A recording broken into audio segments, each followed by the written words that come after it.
your music, I should say, will go on for generations, but you get nothing more out of it. You're not going to get the royalties, you're not going to get anything, because you didn't write the song, there's nothing you're going to get out of it. Because what do you want? I paid you already. What do you expect? Right? You want me to play for a show, I play for a show again. But there's nothing about it. Right? At the end of the day, you use a gift for the world.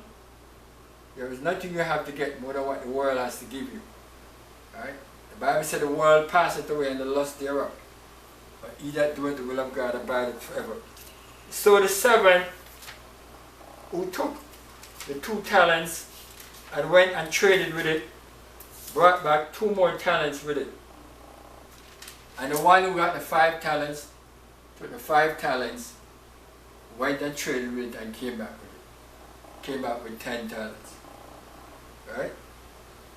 And there is something about why God is operating that kind of way. Because God gives his talents, he chooses who he's giving his talents to. Right? He chooses who he gives it to, because so that he can get good results out of it. And so God knows that some people are only going to waste the talent. The minute they show talent, the devil is going to come to them and say, this piece of gold, I give it to you. Come over here to me. Come over here to me. And you say, no, I'm not going to go over there to you. But at night you're dreaming about it. And you keep swinging it. And every time you're dreaming about it. After a while you said, I can't, the devil said to you, don't worry about this thing with eternity. You have no guarantee that's going to happen. Do you see it? What is it? Where is it? In this Bible? Come on. See, there are people, in this Bible, don't you see something? No. There's nothing here. There's just something that's written there. Right? I'm giving you, this guy said that one time he said insurance, he said, I've guaranteed benefits that the churchman cannot give. I was so upset to him. Right? At the time we work at the insurance company, but he's saying that the churchman can't give you these benefits. Right? That's what he's saying. He said, I can show you money, actual money, that. Look. Okay? The man is telling you about eternity and about Jesus coming. You don't know anything about that. Take it now while you can get it. And then bam, you're gone. Right? You get locked up by the devil. And you neglect the gift that God has given you. At the end of the day, I shouldn't even say at the end of the day, before the day may end, the devil is saying, well, I'm going to scrap this one in there because I'm going to put this one in that one place. And so, he just scrap you like that. Scrap you just like that, exactly as the word.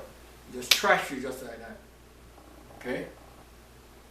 While if you had stayed with God, okay, you stay with him, he will make something out of you.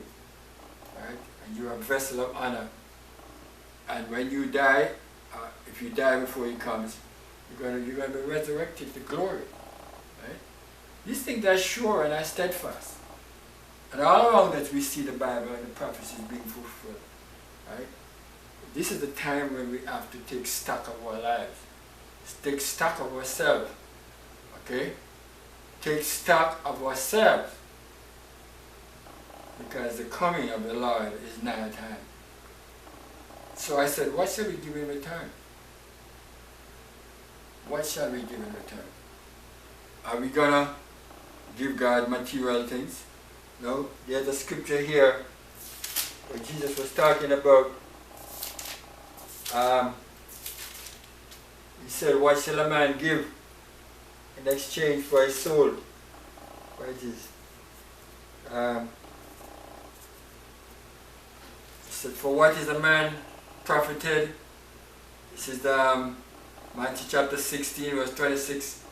If he shall gain the whole world and lose his own soul, or what shall a man give in exchange for his soul? You see? For the Son of Man shall come in the glory of his Father with his angels, and then he shall reward every man according to his works. Well, Okay. Okay, so he said, if any man will come after me, verse 24, let him deny himself and take up his cross and follow me. For whosoever will save his life shall lose it, and whosoever will lose his life for my sake shall find it. It's saying that, yes, you might even be threatened to, when it comes to serving me. Because the devil finds all manner of ways to intimidate people so that they don't start to serve God, or that they don't stay in the work of God. But he's saying, you find it. Okay? Because when all is said and done, you will lose this life if time lasts. You will lose it anyway. Okay? You lose it anyway. And some people are waiting until when they maybe get to a chance where they say like, well, it looks like I'm not going to live much longer. Then they're trying to find a kind, say what is going to happen to me now. By the time they're terrified, right? You're not even in a frame of mind to even concentrate clearly. And how about people like my coworker there who just didn't wake up? Right? I know he had lots of plans. And I was standing in the way at the funeral day after work. And I heard his mother talking about that he planned to buy a house down south. And he said he was going to buy the house cash. And I said to myself, really? But I don't say a word. I just keep whatever I'm thinking and ponder in my heart like Mary. Right? Had big hopes. Okay? Big hopes. Big. Right? Gonna live. And I'm gonna do whatever. So I'm saying, but, right? And at the same time, you know, what will your answer be? What will your answer be? The Bible tells you. What shall a man give in exchange for his soul? Right? Can you bring your houses and your lands and your money and your cars and all these things and say, Lord, I have all of these things. You know? You bring your car, and when you bring it, you do like this to the angel, trash. Bring your house, trash. Bring this, trash. Bring that, trash. Bring that. So what else you have to show me now? I said to me, trash. And they look around, you have nothing left. I said, trash, trash, trash, trash, everything trash. What else you have to show me now? So none of these things? I said, no. Trash, trash. Not interested in those things. Nothing else can exchange for his soul. What shall a man give in exchange for his soul? If I gain even the whole world, I lose his soul. Right? I was the president, I'm the king, and I have so and so. Bring it to him. He said, trash, trash, trash. He said to the angel, trash, trash, take that away from me, take it away from me, take it. You know, I'm not saying a figure. If you actually could bring it and present him, he said, trash, trash, trash, trash, trash. Okay? What shall a man give in exchange for his soul? What? These are serious times we're living in. And then whether you're a child of God or a child of God not, we must take stock of our life. We must take an account. Right? Because we don't want to be lost. We're going to have something to give. Why are we going to give to the Lord? Why are we going to give to Him? Right? Why are we going to give to Him? We want to give Him what He wants. Right? You see? You know, when you work at a boss or you work at your job and they ask you to do something, right? And if the boss find that, or the supervisor find that it wasn't done, and they ask you like, so what happened? I mean, didn't we say this morning that you were supposed to take care of so and so? And you said to him, well, actually, you know, I was doing so and so and so, you know, right? And I had to go and do so and so and so. Okay. That job is not done. She said, well, sometimes you might be excused because if something really come up and you had to take the initiative and go do it and that's neglected, then you might get excused by the supervisor. But generally speaking, not so. Because they say, well, that was the job you're supposed to do. And they might say, well, that was for somebody else to do. And that over there was somebody else to do. But this is your assignment. Okay? This is your assignment. So God has an assignment for every one of us. And it's not like the world. There's no mistake about it and nobody else can do it free and there will be no need for somebody else to do it free. Okay? Because that's your assignment. That's your purpose while you're on earth. And you must fulfill that purpose.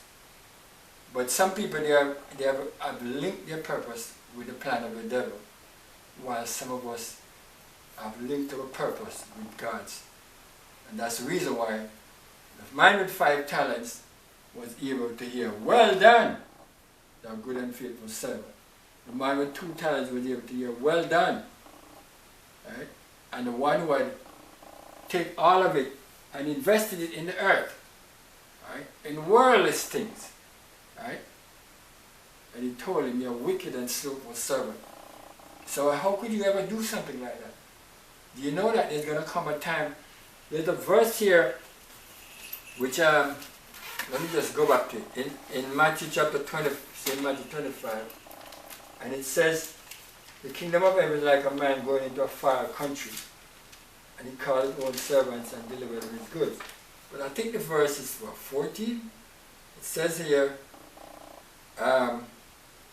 verse 19, it says, after a long time, the Lord of those servants cometh and reckoneth with them. Yes, I couldn't miss that verse. Because that's where we talk about what shall I give in return. Reckoneth with them. That means, you know, he's, you know, he come and he say like, want to know what they have done and, you know, how progress and what's going on. You know, I left here a while and now I come back and say, well, what have you done since I was away? And how things are going and so forth. You know, reconnect with them, you reason with them, you talk with them, you want to know what they have done, you want to know.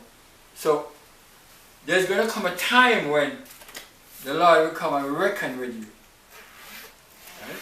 And if you have used His gift wisely, you'll be glad to just say, yeah, Lord, it's fine, look at this, look at this, look at this. It's what I've done. And the worst part of it is that He already knows. You see, so if you can't lie to Him, you can tell Him that you've done something He didn't do. Right? So He said, okay, I've done this. He said, well done. So like Eli said, I'm impressed. Isn't that a great thing for God to tell you, well done? Right? You know, yeah, you have done well. Okay. And the other one, hear him say that, said, no, I'm not going to be left out. Step up boldly and say, Lord, I've done something too. Say, well, well done. Okay? The next one who was grudgeful, he wasn't thinking, Sister, well, you know, he said, but I have nothing to show, but he didn't even come and apologize. As I said, he have a lot of talk in his mouth. You know, I mean, these people have a lot of talk in their mouth, you know. And they think they're gonna like, you know, cover down God, and when the time comes, you know, like when Jesus was here on earth, when those scribes and Pharisees, they try to cover him down, like they try to get him scared. It's not gonna work. Right? It will not happen. It will not happen, because he's not coming here as a man, right? He's coming here as a king. King of Kings, Lord of Lords. He's coming here as judge. And we will have to answer to him. So may God help us today that we be ready. What shall I give in return?